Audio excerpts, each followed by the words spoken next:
Hello friends, welcome to RX500mg। आज हम बात करने वाले हैं सबसे बेस्ट पेन किलर टैबलेट्स के बारे में। आज हम जानेंगे कि ये पेन किलर्स टैबलेट्स किस कंडीशन में दी जाती हैं और ये पेन किलर सबसे बेस्ट पेन किलर्स क्यों मानी जाती हैं और किस कंडीशन में हमें देना चाहिए, क्या इसके साइड इफ़ेक्ट होते हैं, क्या इसका डोज होता है।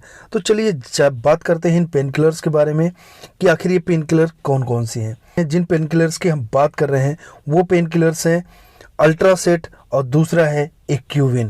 दरअसल नाम दोनों के अलग अलग जरूर हैं, लेकिन दोनों में जो मॉलिक्यूल्स होते हैं, जो कंटेंट होते हैं, दोनों में सेम होते हैं। तो इनमें जो मॉलिक्यूल्स होता है वो पैरासीटामोल या एसिटामिनोफेन भी बोला जाता है इसे, ये होता है। इसके साथ साथ इसमें होता है ट्रामाडोल। तो ये दोनों दो मेडिसिन का कॉम्बिनेशन होता है इसके अंदर और काफ़ी इफ़ेक्टिव होता है, काफ़ी अच्छा कॉम्बिनेशन माना जाता है। पेन किलर के नाम पर ये सबसे टॉप मोस्ट मेडिसिन होती हैं। किसी भी तरीके का बॉडी का पेन हो तो उसमें ये बहुत ज़्यादा इफ़ेक्टिव होती है और काफ़ी ये बोल सकते हैं कि सीवियर पेन में भी इसका यूज़ किया जाता है। चूँकि ये सबसे बेस्ट ब्रांड होते हैं, सबसे ज़्यादा इन्हीं ब्रांड्स के नाम से ये बिकती हैं, यानी सबसे ज़्यादा इन्हीं ब्रांड्स का यूज़ किया जाता है। इसलिए मैंने दोनों ब्रांड्स को यहाँ पर लिया है। ये नाम दोनों के अलग ज़रूर हैं, पर दोनों में जो मॉलिक्यूल्स होते हैं, अमाउंट जो होता है उनका, वो बिल्कुल सेम है, यानी आप दोनों में से किसी को भी ले सकते हैं। तो चलिए अब बात करते हैं कि आखिर किस कंडीशन में इनको दिया जाता है। देखिए, जो नॉर्मल पेन किलर्स होते हैं, जो नॉर्मल पेन किलर्स की जो मेडिसिन होती हैं, जब वो काम नहीं करते हैं या हमें कभी muscles pain, back pain, tooth pain या जॉइंट्स पेन या किसी तरीके के बॉडी के क्रैम्प या हो जाता है, क्रैम्प का पेन हो गया या स्टमक क्रैम्प के वजह से जो पेन हो रहा है, जब हमारी बॉडी में इन तरीक़ों के जो पेन होते हैं या एक्सीडेंटल कंडीशन में जब हमें काफ़ी चोट लग जाती है और नॉर्मल पेन किलर्स काम नहीं करते हैं, तो उस टाइम पीरियड में इन पेन किलर्स का यूज़ किया जाता है। काफ़ी इफ़ेक्टिव पेन किलर होती है ये और बहुत जल्दी हमें राहत देती है। तो ये कुछ ऐसे कंडीशन होते हैं जिसमें इनको दिया जाता है, यानी जो नॉर्मल पेन किलर्स काम करना बंद कर देती हैं या उनका प्रभाव नहीं पड़ता या उनसे हमारा पेन कम नहीं होता, तब इन पेन किलर्स का यूज़ किया जाता है, क्योंकि ये टॉप मोस्ट पेन किलर्स में से एक होती है।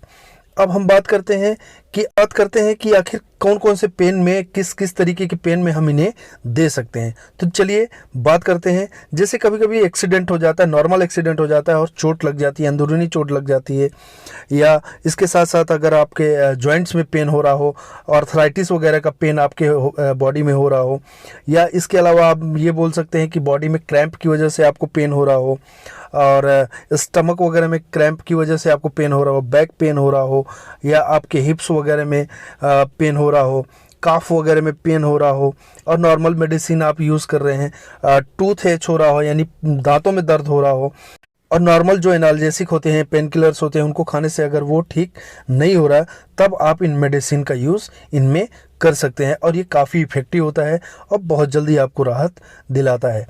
अब बात करते हैं इनके साइड इफ़ेक्ट के बारे में। तो देखिए, हर मेडिसिन के साइड इफ़ेक्ट होते हैं, वैसे ही इनके भी कुछ साइड इफ़ेक्ट हैं।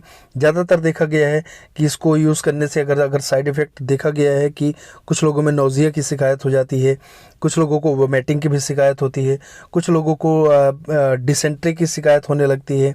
तो कुछ इस तरीके के सिम्टम देखने को मिलते हैं। अब हम बात करते हैं डोज की कि आखिर इसका डोज कितना होता है। देखिए, इनका जो डोज होता है, एडल्ट डोज के बारे में हम बात कर रहे हैं, तो इनको दिन में 2 से 3 बार लिया जा सकता है या फिर आप इसको SOS भी ले सकते हैं, यानी जब आपको ज़रूरत है तब आप इसको ले सकते हैं। और हमेशा इसको खाली पेट नहीं खाना चाहिए, कुछ खाने के बाद ही इसको लेना चाहिए। अब एक्यूविन या अल्ट्रासेट मेडिसिन से रिलेटेड अगर आपको कोई और जानकारी चाहिए तो आप मुझे कमेंट कर सकते हैं, और ऐसे ही मेडिकल वीडियोस आपको आगे भी मिलती रहे, इसके लिए इस चैनल को लाइक करिए, सब्सक्राइब करिए, शेयर करिए और बेल आइकन को दबा दीजिए ताकि न्यू वीडियोज़ की नोटिफिकेशन आप तक आती रहे। Thank you.